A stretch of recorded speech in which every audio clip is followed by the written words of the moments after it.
Good day, everyone. My name is Mike LaCorte. I'm the host on Leaders Podcast. Welcome to another episode here today. I'm joined by Chuck McLaughlin from Boston. Chuck is a career investigator with over 35 years of experience, specializing in all types of investigations, international, complex civil, and other deep screening work. So, Chuck, pleasure to welcome you on today's show of Leaders. We're going to be discussing the industry, speaking to senior leaders from around the world in different jurisdictions for their perspective and their journey and their vision.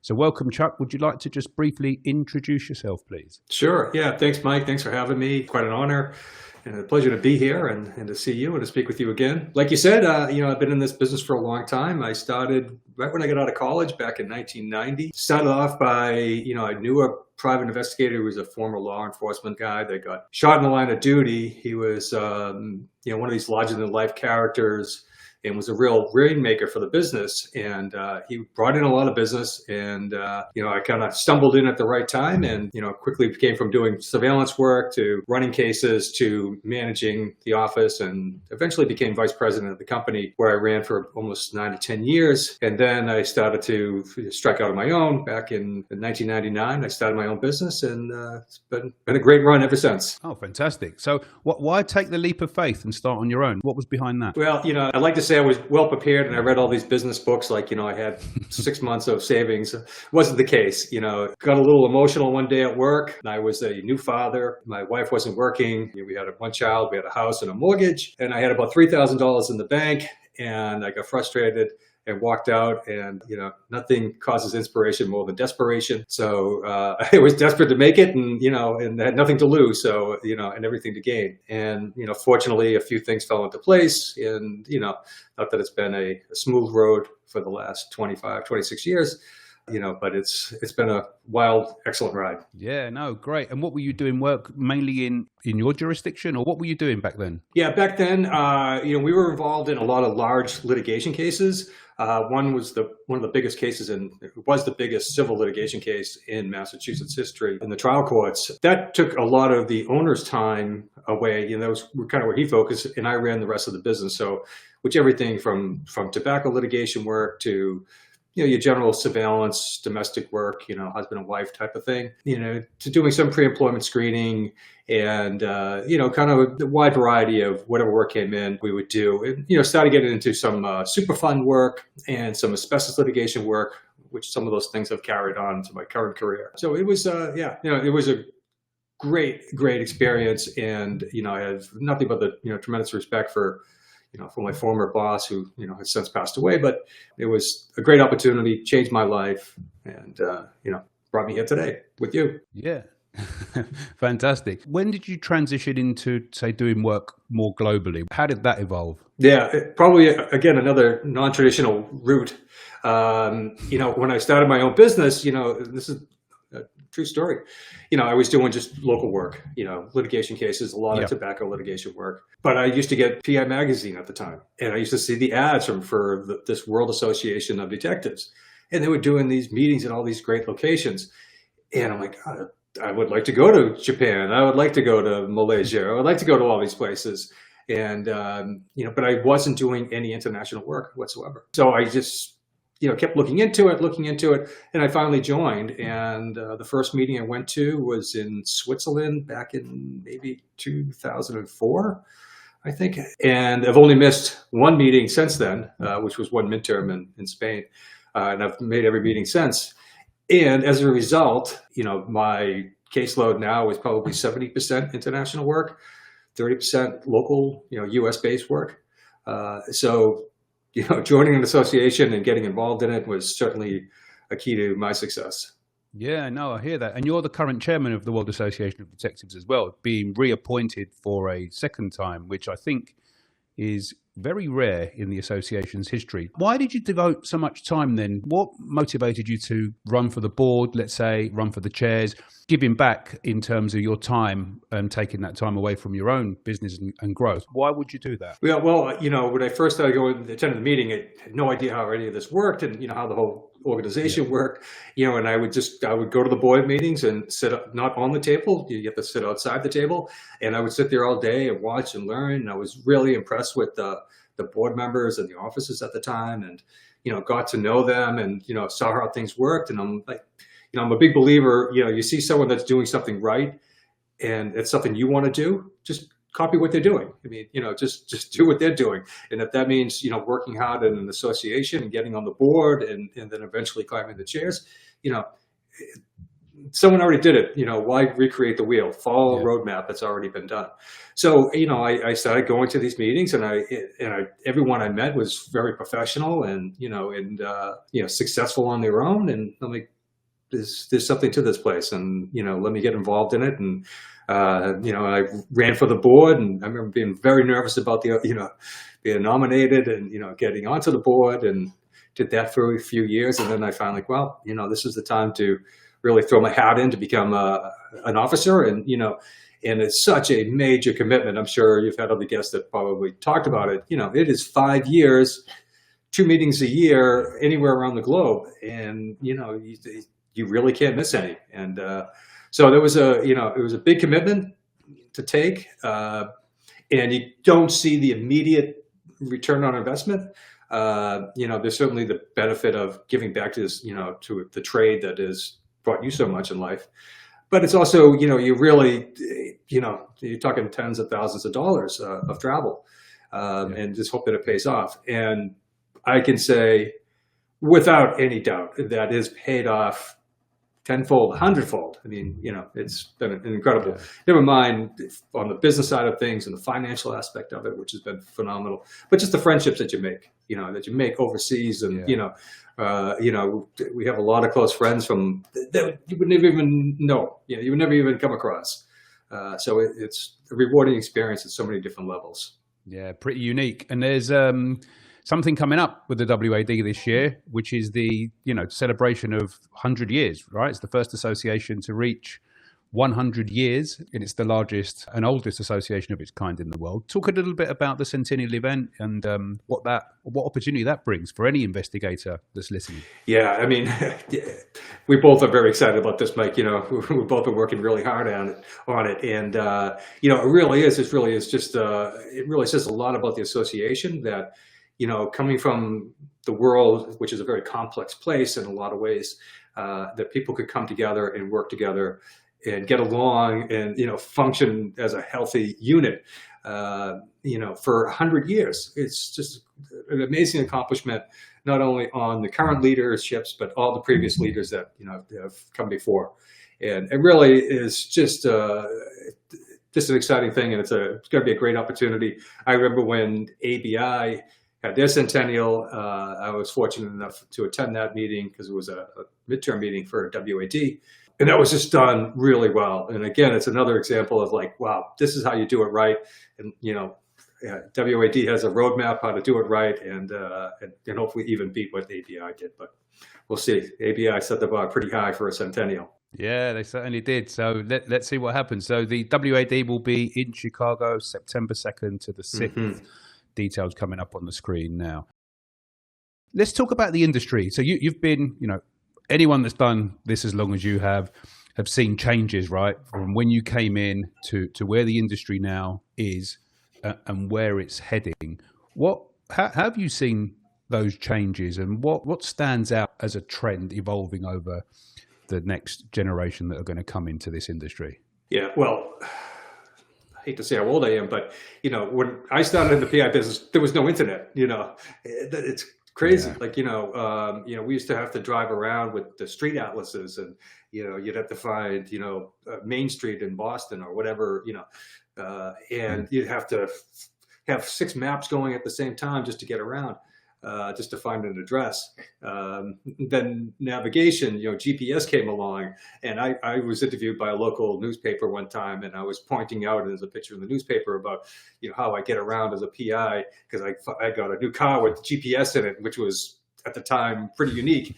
No, we didn't even have cell phones when I started. It's, we went with the beepers, and then, and, certainly when the internet came, and the internet as we know it today, with the ability, for databases and stuff, like none of that existed, and all that has changed over time.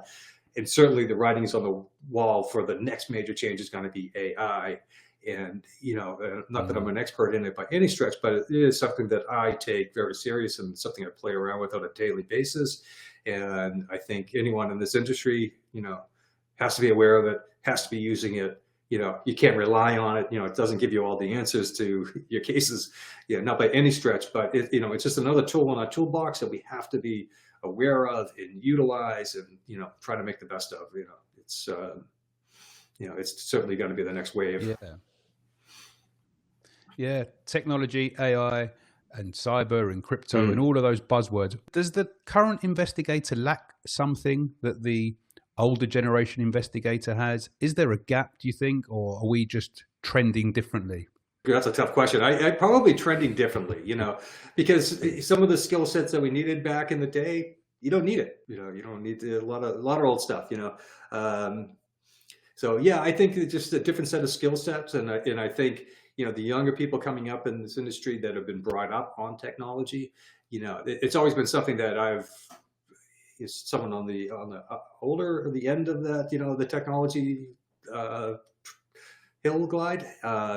Something I've always tried to stay in touch with and try to stay on top of, and and just always keep it in front of you, always keep it around you, and because it is the latest skill set, and you can forget about the old gumshoe days of pounding the pavement on your leather shoes, your leather loafers. At least in the United States, we don't dress up anymore. So as a young investigator looking to join the industry, what guidance would you give them? Get involved in associations, whether it's your local association or, your national one or your international one. I mean, it really kind of depends on where you want to focus. I was never that involved in I was always been a member of my local association, and I think it's important to support them financially. And if you have the time to put some time in there, because that's, those local laws that affect you, are going to be managed and, by your local association. If you're more of a national running an agency that, takes place across multiple states, then get involved in your national association. Again, something that I've always been a member of and strongly supported.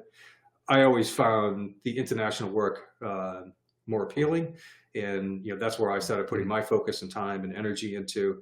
And, but you just you get to pick and pick the association that feels right to you and get involved, show up.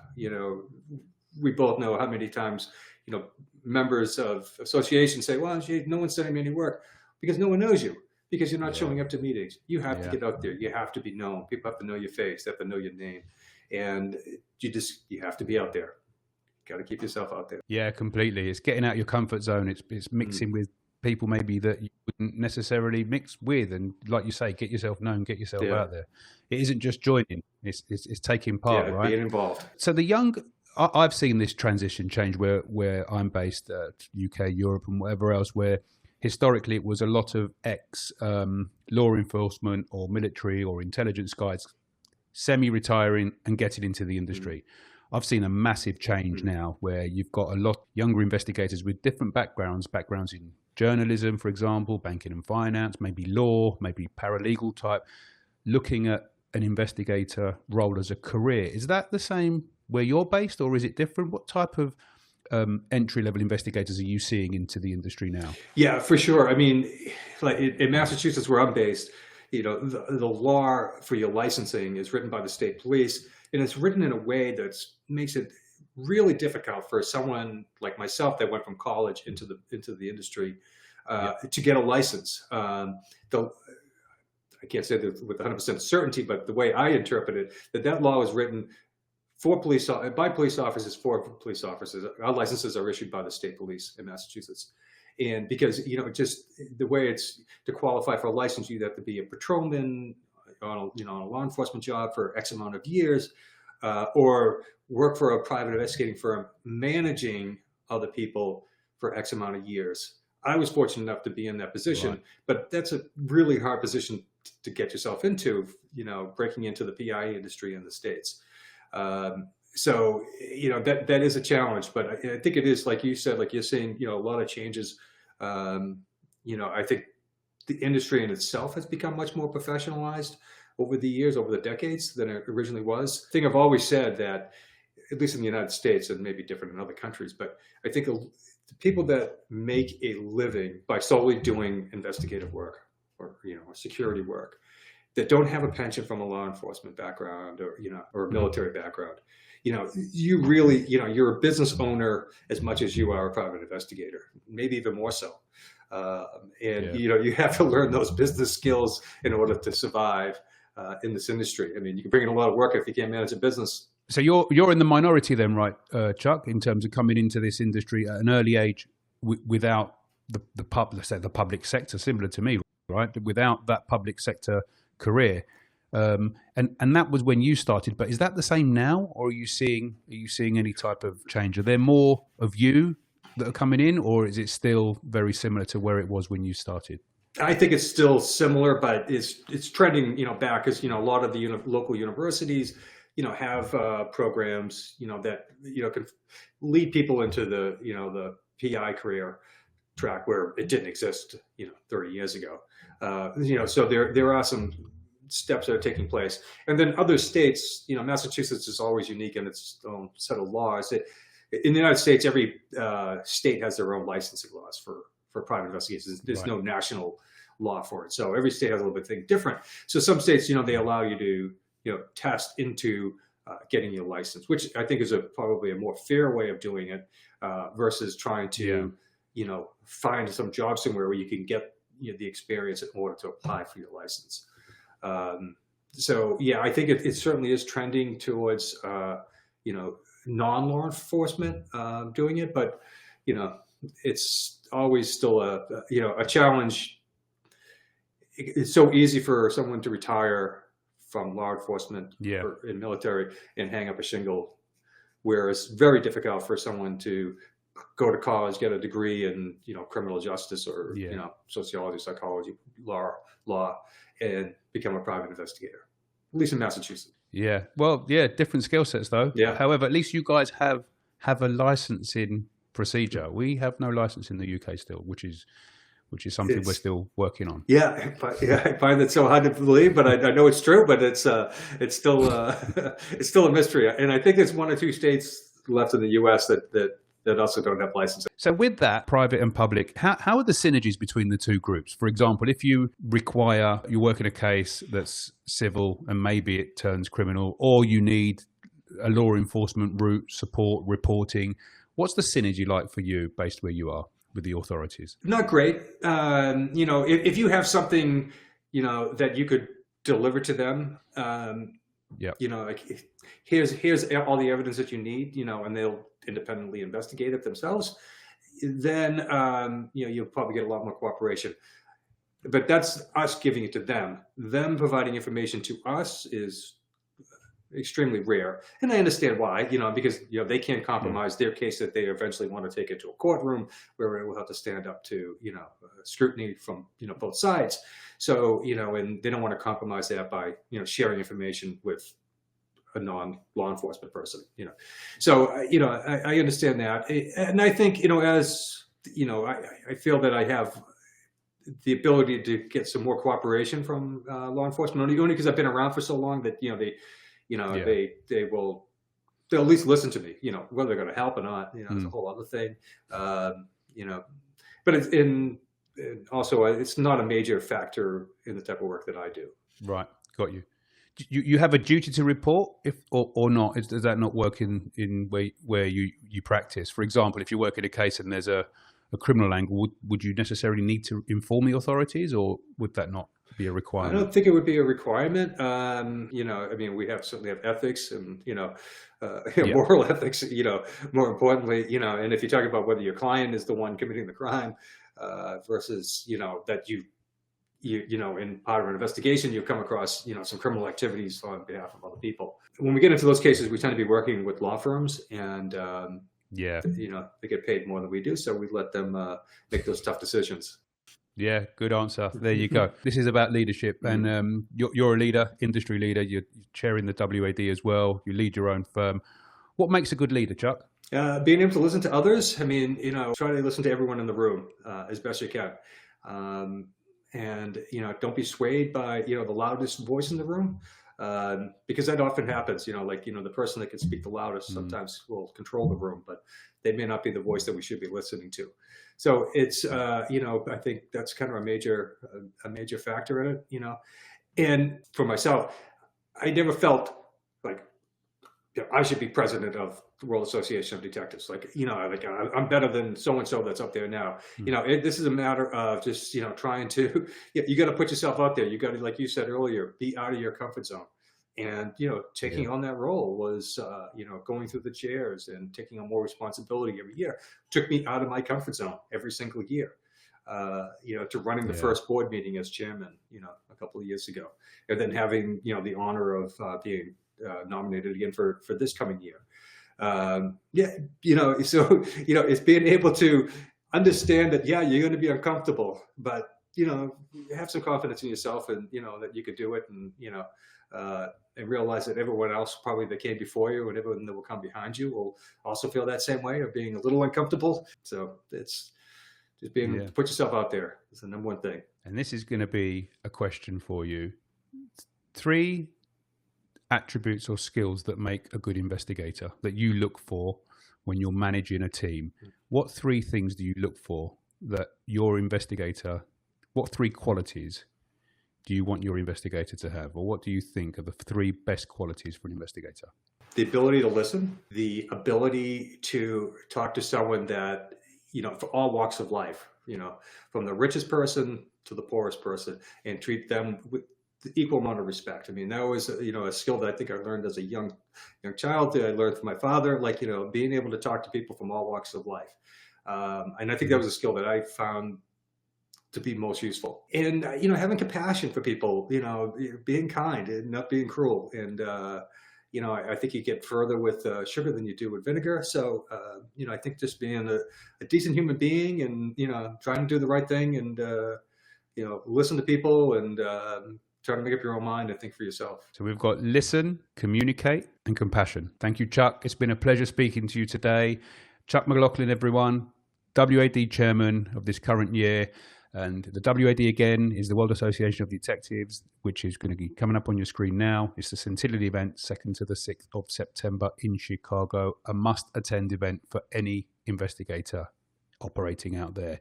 You've been listening to Leaders Podcast. Thank you once again. Thank you, Chuck. Take care, everyone. Thank you, Mike. My pleasure.